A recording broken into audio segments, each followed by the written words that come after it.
Hello दोस्तों, India education hub में आप सभी का स्वागत है। मेरा नाम है दीपशिखा और आज हम सीएचएस एंट्रेंस एग्ज़ाम के प्रीवियस ईयर क्वेश्चन पेपर को सॉल्व करेंगे और ये क्वेश्चन पेपर 2014 का है और क्लास 9 का है। तो जो भी स्टूडेंट सीएचएस एंट्रेंस एग्ज़ाम की तैयारी कर रहे हैं क्लास 9 के लिए, तो फ्रेंड्स आपके लिए ये वीडियो बहुत ही इंपॉर्टेंट है। बहुत अच्छे से देखिए, पूरा वीडियो देखिएगा। और इससे पहले प्रीवियस ईयर जैसे कि 2011, 12, 13 के जो हैं मैंने जो है क्वेश्चन पेपर सॉल्व करा दिए हैं प्रीवियस ईयर के। अगर आपने अभी तक वो नहीं देखा है तो आप उसे भी देख सकते हैं। प्लेलिस्ट में जाइए, CHS entrance exam old year question paper में आपको मिल जाएगा।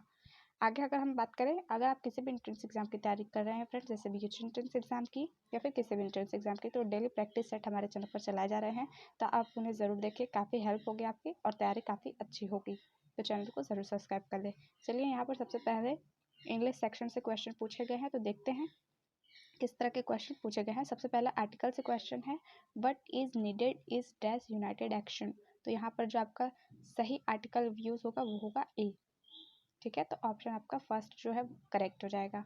नेक्स्ट क्वेश्चन की ओर बढ़ते हैं। यहाँ पर आइडेंटिफाई करना है आपको करेक्ट वर्ड। तो करेक्ट वर्ड कौन सा है आपका? कमिटी, COMMITTE करेक्ट है, थर्ड आपका। तीसरा क्वेश्चन पूछा गया, यहाँ पर गलत वर्ड कौन सा है? तो फोर्थ आपका जो है गलत आएगा। फोर्थ क्वेश्चन है, choose the correct alternative for the blank. तो यहाँ पर आपको जो खाली स्थान दिया हुआ है वहाँ पर क्या आएगा, कौन सा वर्ड यूज होगा, ये आपको बताना है।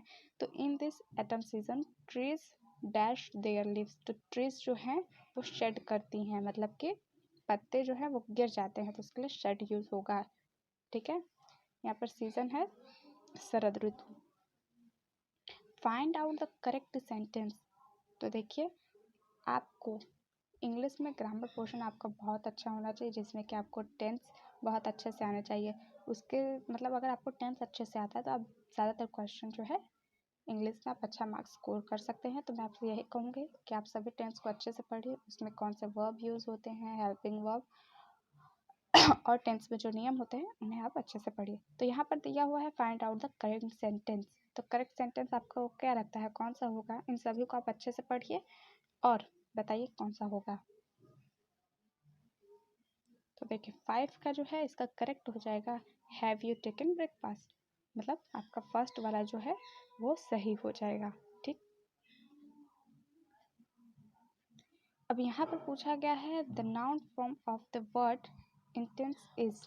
ठीक है, यहाँ पर नाउन बनाने के लिए जो है कहा गया है। सबसे पहली बात करते हैं इंटेंस की। इंटेंस का मतलब होता है तीव्र, तो ये आपका एडजेक्टिव है। ठीक है, एडजेक्टिव है आपका। इंटेंस का मतलब होता है तीव्र, तो इसे नाउन बनाएंगे तो हो जाएगा आपका 6 का जो राइट आंसर हो जाएगा वो सेकंड हो जाएगा। ठीक है, इंटेंसिटी। यहाँ पर सिनोनिम्स पूछा गया है होमेज। तो होमेज का मीनिंग क्या होता है? ह्यूमैनिटी, पॉवर्टी, पैट्रन या शो रिस्पेक्ट एंड रिवेंस।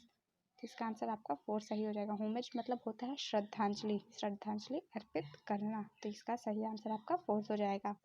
8 क्वेश्चन पूछा गया है आइडेंटिफाई द हैविंग एन ईरो। ठीक है, पार्ट है, यहाँ पर आपको 4 जो है ऑप्शन दिए गए हैं, इसके किसी एक पार्ट में जो है गलती है और ये आपको बताना है कि कौन से पार्ट में गलती है।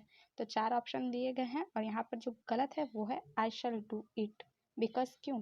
क्योंकि आई के बाद हमेशा विल का प्रयोग होता है। ठीक है ना, इसीलिए यहाँ पर ये जो गलत हो जाएगा। आगे बढ़ते हैं। Question number 9, select the correct plural of tooth. Tooth का जो है प्लूरल हो जाएगा टीथ।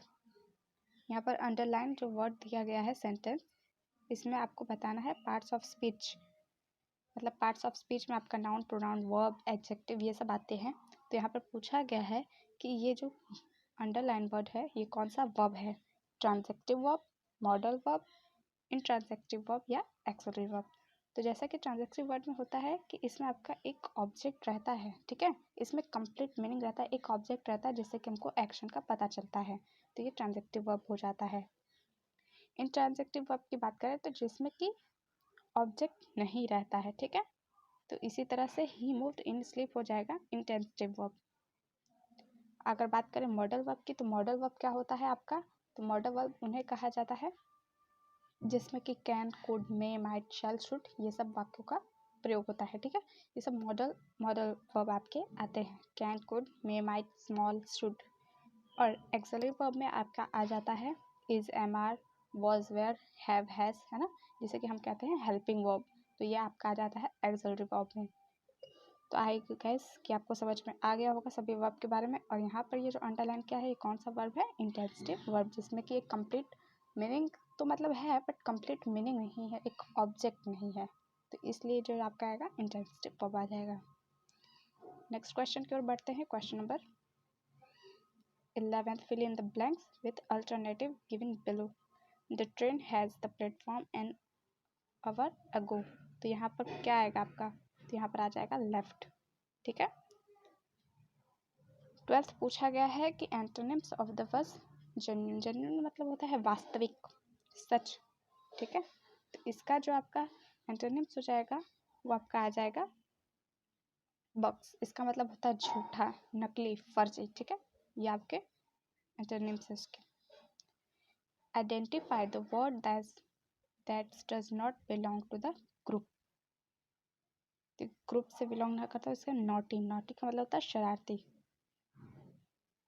चलिए आगे बढ़ते हैं। Question number 14, fill in the blanks to complete the proverb. तो यहाँ पर आपको दिया गया है all the glitter is not gold. कहते हैं ना सभी चमकती जो है चीज़ सोना नहीं होती, तो all the glitter is not gold, यहाँ पर आपका आ जाएगा गोल्ड। 15 क्वेश्चन देखते हैं क्या पूछा गया है। Choose the correct word to fill in the blank. तो बर्ड्स के आगे आपका आ जाएगा क्रिप। क्रिप मतलब चिड़िया जो है चिड़चिड़ाहट करते, तो क्रिप जो है इसका राइट आंसर हो जाएगा 15 का। आगे बढ़ते हैं। क्वेश्चन नंबर 16 है choose the explanation that catch the spirit of the items given below to turn down. तो यहाँ पर आपको आइटम्स है इसका मीनिंग बताना है। टू टर्न डाउन का काफ़ी इंपॉर्टेंट आइटम है ये। टू टर्न डाउन का मतलब क्या होता है, इसका मीनिंग होता है रिजेक्ट कर देना, किसी चीज़ को एक्सेप्ट ना करना, मतलब रिजेक्ट कर देना, स्वीकार ना करना, टू टर्न डाउन। 17 है choose the correct proposition. The patient die dash fever. तो ये आपका देखिए 2012 में भी ये क्वेश्चन आपका पूछा गया था। इसी तरह के क्वेश्चन कई बार रिपीट हो जाते हैं, तो आपको क्वेश्चन पेपर इसीलिए बहुत इंपॉर्टेंट हो जाता है सॉल्व करना, किसी भी एंट्रेंस एग्जाम के लिए, किसी भी एग्जाम के लिए। तो यहाँ पर आपका आ जाएगा फॉर, ठीक है। The patient died for fever, 17 का आपका ये आंसर करेक्ट होगा। नहीं सॉरी फ्रेंड्स, यहाँ पर मैं फॉर कह रही हूँ, ऑफ आएगा, मतलब यहाँ पे जो 17 है द पेशेंट डाइड है जो ऑफ आ जाएगा, ठीक है। ऑफ बोलना था मुझे, ऑफ फीवर।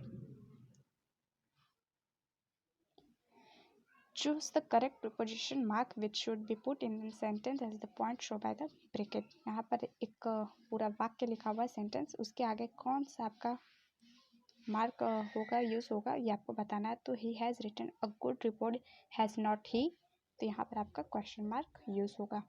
19 क्वेश्चन देखते हैं।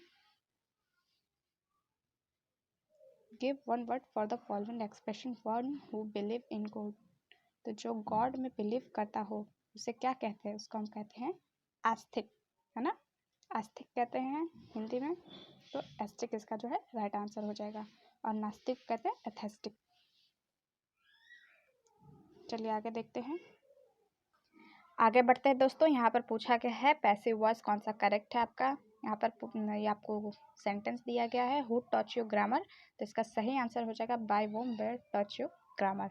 नेक्स्ट क्वेश्चन की ओर बढ़ते हैं। यहाँ से आपका हिंदी का क्वेश्चन स्टार्ट हो गया। शुद्ध वर्तनी का चयन कीजिए। तो यहाँ पर आपका शुद्ध वर्तनी कौन सा होगा, श्रृंगार का। ये भी बहुत इंपॉर्टेंट क्वेश्चन है, ये बहुत बार रिपीट हुआ है श्रृंगार वाला। यहाँ पर शुद्ध वर्तनी के लिए कौन सा सही होगा बताइए। फर्स्ट, ठीक है, श्रृंगार जो है ये सही तरीके से लिखा हुआ है। सूर्योदय का सही संधि विच्छेद क्या होगा, ये भी बहुत बार पूछा गया, ये भी बहुत इंपॉर्टेंट है आपका। कुछ क्वेश्चन ऐसे हैं जो हर साल पूछे जाते हैं, खासकर आपके हिंदी और इंग्लिश के ग्रामर से। तो क्वेश्चन नंबर 22 का सही उत्तर हो जाएगा आपका थर्ड, ठीक है। सूर्यधन उदय। शरणागत में कौन सा समास है, शरणागत में आपका समास आ जाएगा तत्पुरुष। आगे बढ़ते हैं। जो शब्दांश शब्दों के आदि में आकर उसके अर्थ में विशेषता उत्पन्न कर दे वो कहलाते हैं। तो जो विशेषता उत्पन्न कर दे उन्हें हम कहते हैं उपसर्ग। ठीक है, उपसर्ग कहते हैं। महिमा शब्द में कौन सा लिंग है? इसमें आपका आ जाएगा स्त्रीलिंग। महिमा जो है एक स्त्रीलिंग शब्द है। मैं किसका कारक चिन्ह है?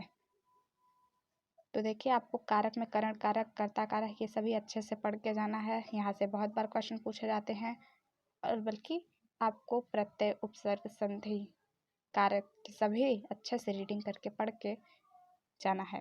तो 26 जो क्वेश्चन पूछा, मैं जो है किसका कारक चिन्ह है, तो इसका सही आपका आंसर आ जाएगा अधिकरण। ट वर्ण में उच्चारण स्थान को कहते हैं। तो जब हम लोग ट बोलते हैं उसके उच्चारण स्थान को क्या कहा जाता है? उसे कहा जाता है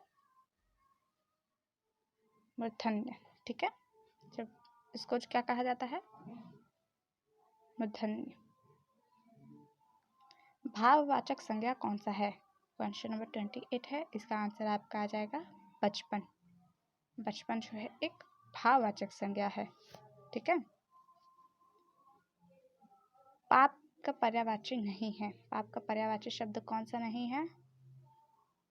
निष्कलुष। ठीक है, पातक, त्रिष्कृत्य, अधम, ये सब चीज इसके पर्यायवाची हैं। यहाँ पर नहीं है जो ये। ठीक है, निष्कलुष, तो ये आपका सही हो जाएगा।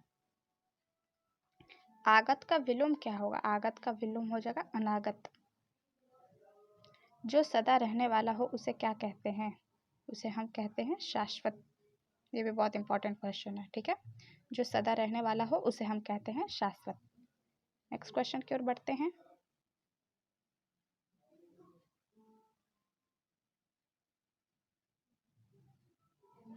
अपना हाथ जगन्नाथ। देखिए, ये क्वेश्चन भी आपका बहुत इंपॉर्टेंट है।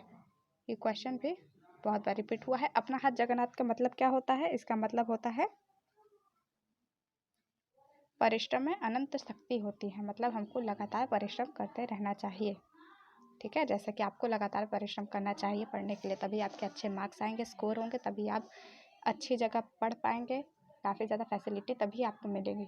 ठीक है, CHS एंट्रेंस एग्जाम्स अपना बहुत से स्टूडेंट का होता है, पर ये बहुत कम ही लोग को ये अपॉर्चुनिटी मिल पाती है, क्योंकि वो मेहनत करते हैं। जो मेहनत नहीं करेंगे उन्हें नहीं मिलता। तो इसी तरह से आपको भी समझना है कि परिश्रम में अनंत शक्ति होती है। अपना हाथ जगन्नाथ। 33 क्वेश्चन की ओर बढ़ते हैं दोस्तों। विनय पत्रिका की रचना है। विनय पत्रिका किसकी रचना है? ये मैंने आपको कई बार बता चुकी हूँ मैं आपको। ये रचना है आपके तुलसीदास की। कठिन काव्य का प्रेत किसे कहा जाता है? इस पे भी मैं स्टार लगा रही हूँ। कठिन काव्य का प्रेत कहा जाता है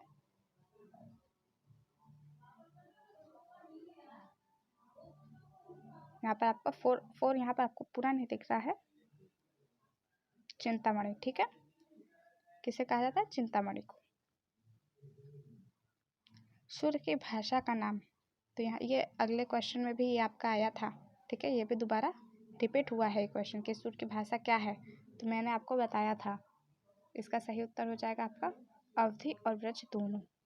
ठीक है, उसमें से ब्रज दिया था, पर यहाँ पर अवधि और ब्रज दोनों दिया है। ऑप्शन में एक साथ ब्रज दिया है, तो यहाँ पर आपका सही उत्तर ये हो जाएगा अवधि और ब्रज दोनों। नेक्स्ट क्वेश्चन देखते हैं। रामायणी के रचनाकार है। रामायणी किसकी रचना है? इसका सही आंसर आ जाएगा कबीर। कबीरदास की रचना है रामायणी। साखी शब्द रामायणी, ये तीनों जो है कबीरदास की रचना है। ये आपको याद रखना है, ये सब क्वेश्चन भूलने वाले नहीं होते हैं। काफ़ी इंपॉर्टेंट क्वेश्चन है और बेसिक भी। चलिए नेक्स्ट क्वेश्चन है। मैं नीर भरी दुख की बदली, यह पंक्ति किसकी है? यह पंक्ति बताइए आप किसकी है? ये जो है महादेवी वर्मा जी द्वारा रचित है यह पंक्ति, मैं नीर भरी दुख की बदली। वीरों का यह कैसा वसंत, यह किसकी पंक्ति है?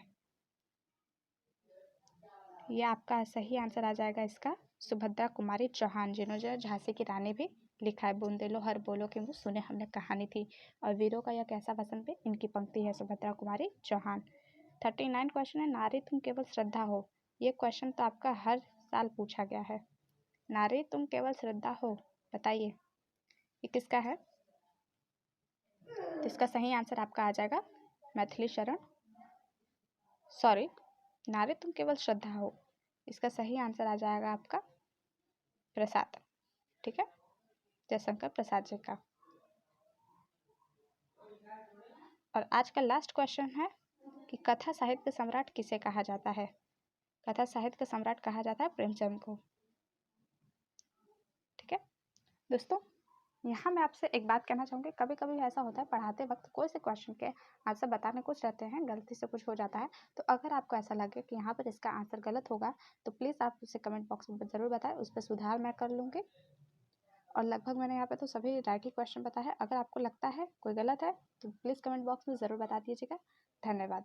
और साथ ही इस वीडियो को आप ज़्यादा से ज़्यादा दोस्तों के साथ शेयर करें।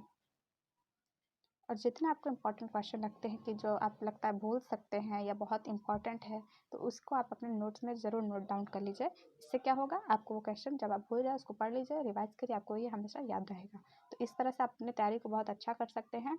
तो इन दिनों कोविड-19 के चलते सभी जगह आना जाना बंद है, लॉकडाउन है, तो आप अपने घर पे रहिए, अच्छे से तैयारी करिए और साथ ही अपने दोस्तों को ये वीडियो शेयर करें, उन्हें भी हेल्प करें। तो धन्यवाद वीडियो को पूरा देखने के लिए। मिलते हैं नेक्स्ट वीडियो में।